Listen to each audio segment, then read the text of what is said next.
الحمد للہ وحدہ والصلاة والسلام على من لا نبی بعد اما بعد وعن ابن عمر وعن عائشة رضی اللہ تعالی عنہما عن النبی صلی اللہ علیہ وسلم قال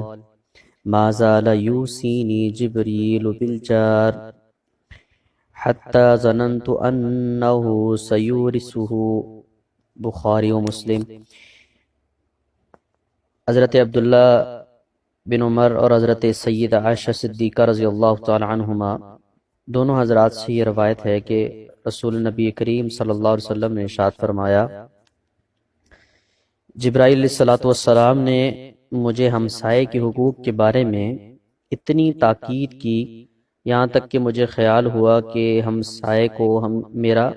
میراث ہی نہ بنا دے، میرا وارث ہی نہ بنا دے، ٹھیک ہے، میرے میراث میں شریک کر دیں، میرا وارث بنا دیں۔ اس حدیث میں سب سے اہم اور بنیادی چیز بیان کی گئی ہے، پڑوسی کے حقوق بیان کیے گئے ہیں، اور اس سے یہ بات ہمیں سمجھ آتی ہے کہ پڑوسی کے اتنے حقوق ہیں کہ آپ صلی اللہ علیہ وسلم نے یہ خدشہ ظاہر کیا کہ شاید ہمارے ساتھ جو ہمارے پڑوسی ہیں وہ ہماری میراث میں شامل ہو جائے۔ تو اس کے لیے چند باتیں جو سمجھنا ضروری ہیں کہ مومن وہ ہے کہ جو پڑوسی کے حقوق ادا کرے، ٹھیک ہے۔ انسان کا اپنے مال، اپنے ماں باپ، اپنے اہل و عیال اور دیگر رشتہ داروں کے علاوہ پڑوسیوں سے بھی تعلق ہوتا ہے، اس لیے اسلام نے ان کے حقوق بھی مقرر کیے ہیں۔ رسول نبی کریم صلی اللہ علیہ وسلم نے اس کی بار بار تاکید فرمائی ہے، اور جیسا کہ اس حدیث میں موجود ہے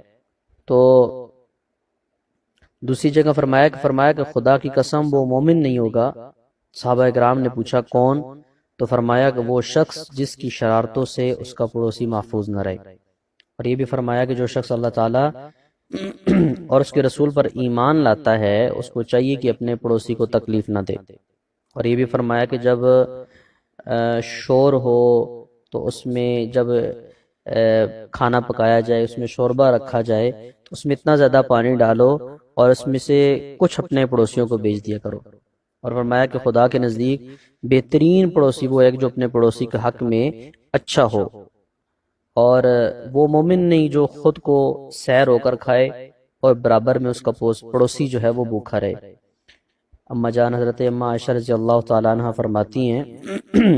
کہ رسول نبی کریم صلی اللہ علیہ وسلم سے پوچھا، یا رسول اللہ میرے دو پڑوسی ہیں تو ان میں سے میرے سلوک کا کون زیادہ مستحق ہے؟ تو آپ نے فرمایا جس کا دروازہ تمہارے دروازے سے زیادہ قریب ہو وہی زیادہ مستحق ہے، اور فرمایا کہ اگر تیرے پڑوسی تیری تعریف کرتے ہوں تو بھلا ہے، اچھی بات ہے، اگر برا بتاتے ہوں تو بھی برا ہے، ٹھیک ہے۔ تو حضرت ابو ہریرہ رضی اللہ تعالیٰ عنہ سے روایت ہے کہ ایک شخص نے کہا کہ یا رسول اللہ فلاں عورت کے متعلق بیان کیا جاتا ہے کہ وہ نماز روزے کی بڑی پابند ہے، بہت زیادہ خیرات کرتی ہے، مگر وہ اپنے پڑوسی کو زبان سے تکلیف پہنچاتی ہے۔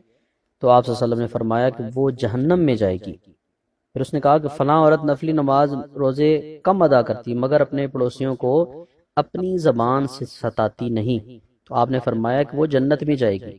ٹھیک ہے۔ تو ان حدیث سے ہمیں یہی معلوم ہوتا ہے کہ پڑوسیوں کے حقوق ادا کرنے کی بڑی تاکید کی گئی ہے۔ دوسری بات، کمال ایمان اور مومن کی شان یہ ہے کہ اپنے پڑوسی کو ایذا نہ پہنچائے، ٹھیک ہے۔ ہر شخص اپنی حیثیت کے مطابق پڑوسیوں پر ایثار کرے، جو پڑوسی جتنا زیادہ قریب ہو وہ سلوک کا اتنا ہی زیادہ مستحق ہے۔ پڑوسیوں سے ہمدردی کرنا، اچھے سلوک کرنا اور ان کے دکھ درد میں کام آنا جنت میں جانے کا ذریعہ ہے، ٹھیک ہے، اور ان کو تکلیف پہنچانا، ایذا دینا اور ستانا یہ دوزخیوں کی علامت ہے، اور اللہ تعالیٰ کی بہت بڑی نعمت ہے اچھا پڑوسی ملنا۔ آج ہم کسی کا پڑوسی بننے یا کسی کو اپنا پڑوسی بنانے کے لیے تیار نہیں ہے، ہمارے لیے لمحہ فکریہ ہے یہ، کیونکہ پڑوسی کا مطلب یہ ہے کہ ہم کو اس کے ساتھ ایثار اور قربانی کا مظاہرہ کرنا ہے۔ اس لیے مالدار طبقہ تو اب گاؤں دیہاتوں کو چھوڑ کر شہروں میں چلے گئے ہیں جہاں پڑوسی کا کوئی تصور نہیں ہے، ٹھیک ہے۔ 10 سال سے بھی رہ جاؤ مگر مجال ہے کہ آپ کو پڑوسی ڈسٹرب کرے یا آپ اپنے پڑوسی کو پریشان کریں، یہاں تک کہ پڑوسیوں کا نام بھی معلوم نہیں ہوتا، اور شہروں میں یہی حال ہے، ٹھیک ہے، پتہ بھی نہیں ہوتا کہ فلاں کے گھر کیا معاملات ہیں، کس طرح وہ رہ رہا ہے، بالکل اس چیز سے ناواقفیت ہوتی ہے۔ اور آج کے انسان کی بدقسمتی نہیں تو اور کیا ہے کہ انسان اپنے جیسے انسان سے بیزار ہو چکا ہے، قریب ہوتے ہوئے بھی دور ہے۔ حالانکہ سرور کائنات نبی کریم صلی اللہ علیہ وسلم نے ارشاد فرمایا کہ اچھا پڑوسی اللہ تعالیٰ کی نعمتوں میں سے ایک نعمت ہے، جو تم کھاؤ اس میں سے اپنے پڑوسی کو بھی کھلاؤ، جب تمہارے ہاں کوئی خوشی ہو تو اپنے پڑوسیوں کو بھی شامل کرو اس میں، اس کے گھر پر کوئی ناخوشگوار واقعہ ہو جائے تو اس کو تسلی دو، انتقال ہو جن کی جنازے میں شریک ہو۔ اور پڑوسی پر لعنت، اس پڑوسی پر لعنت کی گئی ہے کہ جو خود پیٹ بھر کر کھائے لیکن اس کے پڑوس میں رہنے والے بھوکے سو جائیں، ان کا پتہ ہی نہ ہو۔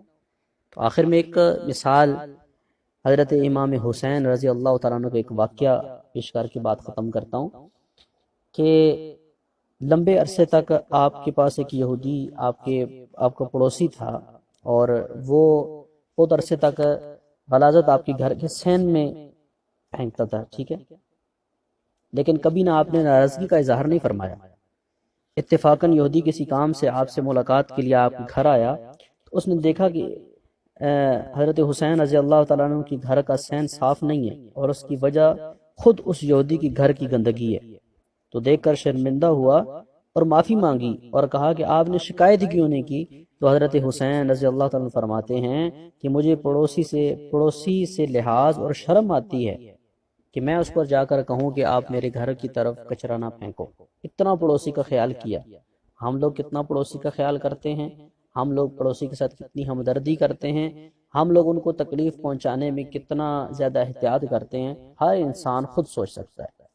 اگر کوئی عمل کر رہا ہے تو اللہ تعالیٰ اس کی اس عمل کو اپنی بارگاہ میں قبول کرے، اور اگر کوئی پڑوسیوں کو حقوق ادا نہیں کر رہا تو اللہ تعالیٰ ان کو پڑوسیوں کے حقوق ادا کرنے کی توفیق عطا فرمائے، جیسا کہ آپ صلی اللہ علیہ وسلم نے اس حدیث مبارکہ میں اس چیز کی تاکید فرمائی۔ وآخر دعوانا الحمدللہ رب العالمین۔